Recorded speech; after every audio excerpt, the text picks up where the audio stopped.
If you're applying to law school, you may have noticed that this year's admission stats are like nothing we've seen before. GPA medians have shot up at over half the country's law schools, applications have spiked by more than 25% year over year, and the number of people scoring 170 plus on the LSAT has jumped yet again. If your GPA is under a 3.8 or your LSAT is short of the mid-170s, you cannot ignore these trends. They're going to shape your entire admissions strategy coming up. Today, I'll show you why these changes are happening, how to navigate them, and what you can do to keep your law school dreams alive despite the fierce competition. First, for those who don't know me, my name is Steve Schwartz. I've been teaching the LSAT since 2005, and I personally increased my own LSAT score from a 152 to a 175. Now, I've helped students across the spectrum, everyone from top scorers looking at T14 law schools to non-traditional applicants seeking strong regional options. Now, usually, we see gradual shifts in admissions data. A GPA median might inch up by 0.01 or 0.02 in a year, or an LSAT median might tick up by a point at a couple of schools, but this year is different. I'm seeing jumps in medians that were unthinkable even a few cycles ago, and applicant volume is skyrocketing, and it doesn't show any signs of slowing down anytime soon. Why should you care? Because in an environment where GPA medians are rising and more people than ever are hitting 170 plus on the LSAT, the bar just got a whole lot higher. But don't panic.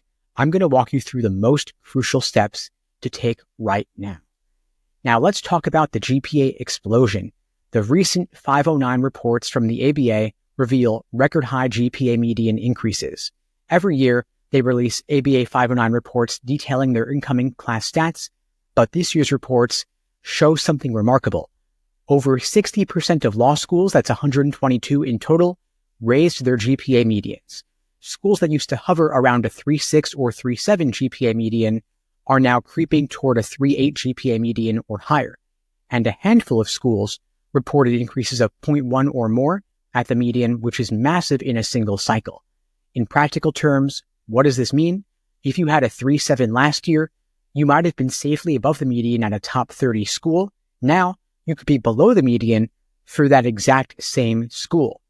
One striking example is that certain schools that were in the high 3.6 range recently are now inching toward 3.8, and that's a game changer for admissions.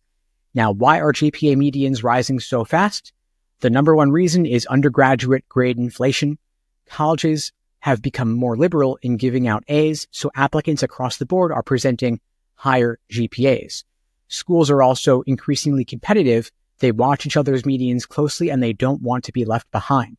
When a few raise their GPA requirements, others follow suit. Now, if the soaring GPA medians weren't enough, there's another factor as well. Law school applicant numbers are up by 25.6% compared to this time last year. This kind of spike is beyond that of major events like the 2020 pandemic cycle or the 2016 election cycle. It's no secret, politically charged climates and a turbulent economy push more people toward law school. Law school application numbers tend to rise in contentious presidential election years, the so-called Trump bump, and that is no exception this year from 2024 into 2025. Now, higher applicant volume means fewer seats for an increasing number of qualified candidates, and a 25% increase translates to thousands more applicants overall. Now for the LSAT side. I've talked a lot about the recent LSAT score inflation due to factors like accommodations, more testing dates, and better prep resources, but this year's data shows a new twist. Last cycle, we saw about 4.1% of applicants scoring in the 175 to 180 range. This year, it's 4.4%. That might seem like 0.3% jump. That's not that significant, but because the overall applicant pool is bigger, it's actually a 7.3% increase in the absolute number of test takers scoring 175 plus. And we're seeing a similar increase in the applicants scoring in the 170 to 174 range. We went from 10.7% in that range last year to 11.3% this year, which is a 5.6% increase in the absolute number of people hitting that high score band. When you zoom out, these small percentage gains mean hundreds, if not thousands more people are applying with 170 plus LSAT scores. So if you're looking for law school scholarship money or seats at competitive schools, That's extra pressure to push your score higher. As if all this weren't enough, LSAC has hinted they may start scoring the writing sample in the near future. It's always been an unscored essay attached to your LSAT record, paling in comparison to the importance of your LSAT score. But if LSAC transitions to scoring it, your writing ability under timed conditions could become yet another quantifiable factor. Think of it like adding a mini bar exam essay to your LSAT process. This would mean for you that you would need to practice writing coherent, structured essays under timed pressure. A strong essay could potentially separate you from the pack, especially if your GPA or other LSAT score is borderline. And if you're a great writer, you could find yourself at a relative advantage if that scoring becomes a reality. It's not definite yet. It's not going to happen at the earliest until after the June 2025 LSAT. But if you hear even a hint of official confirmation from LSAC, you're going to want to start working on your writing abilities next cycle. All of this will culminate in a more competitive environment than we've seen in years. Specifically, your GPA might not be competitive where it used to be. If you're under a 3.8, you're no longer a shoo-in for schools that previously had GPA medians closer to 3.6 or 3.7. Now, with GPA inflation, the LSAT matters more than ever. It remains the last standardized objective measure that schools rely on. If LSAC starts scoring the writing sample next cycle, that's going to be one more aspect of the LSAT to study for. Now, law school scholarship money primarily comes down to your LSAT and your GPA being above the median. And so if more people have higher numbers, scholarship budgets might be stretched. It might be harder to negotiate that scholarship aid. Your GPA, of course, is probably pretty fixed at this point in time, but you've still got plenty of room to study for the LSAT and boost your score significantly.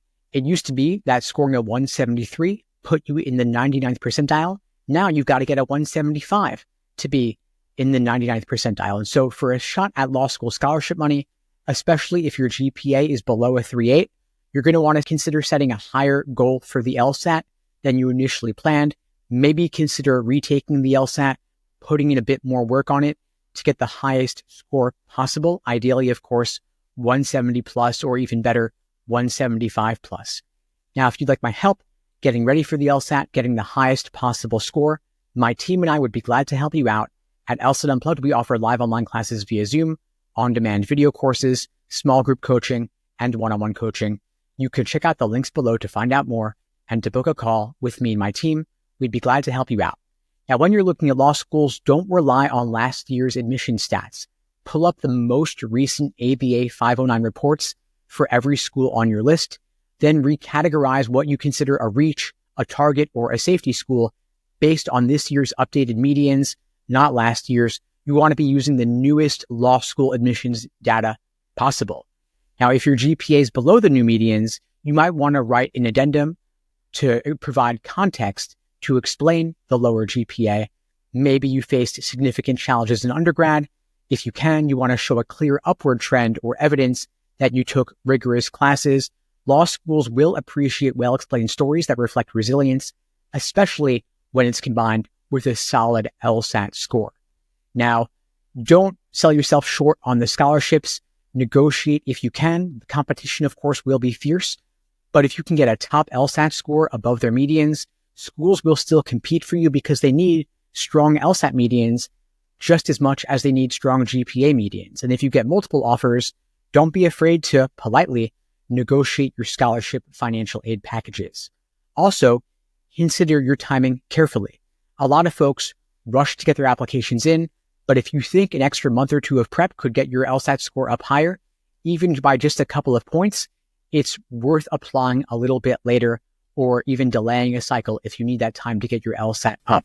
Now, this cycle's changes aren't minor blips. They are part of a broader trend where we see rising GPA medians, rising LSAT medians, and the applicant pool could stay robust. So if you're caught in the middle without a super high GPA nor a super high LSAT, you're going to have to adapt by leveraging every chance you can to first and foremost get the highest LSAT score possible, get your LSAT up above those medians to maximize your odds of getting in and getting significant scholarship money. Check out the latest ABA 509 reports for every school you're looking at.